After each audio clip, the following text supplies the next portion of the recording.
Bonjour, je m'appelle Aline Fournet et je suis directrice de l'association Phytovictimes depuis bientôt 3 ans.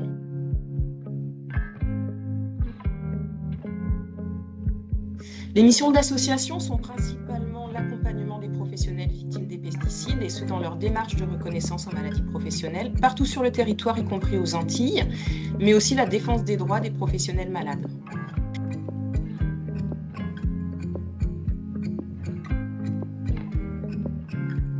Hommes ou femmes, en activité ou retraités, quel que soit leur régime de sécurité sociale, nous accompagnons tous les professionnels qui ont contracté une pathologie à cause de leur exposition aux pesticides.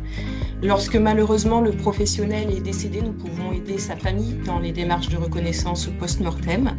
Et depuis quelques années, on accompagne également les parents dont les enfants ont été exposés aux pesticides pendant la période prénatale, c'est-à-dire avant ou pendant la grossesse.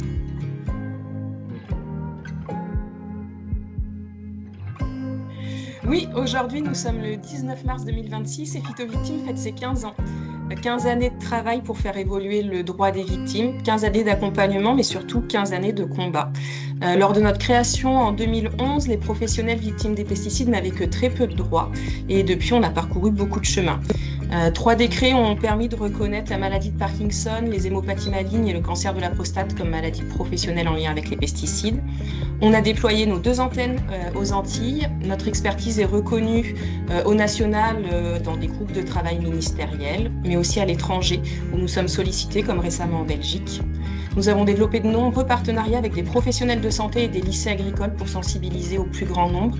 Et puis surtout, nous avons recensé et accompagné depuis toutes ces années environ 800 victimes.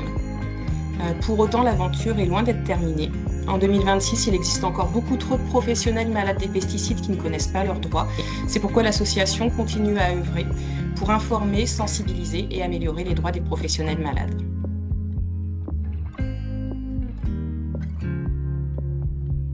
Les victimes des pesticides existent, nous en sommes la preuve. Les victimes des pesticides existent, nous en sommes la preuve. Les victimes des pesticides existent, nous en sommes la preuve.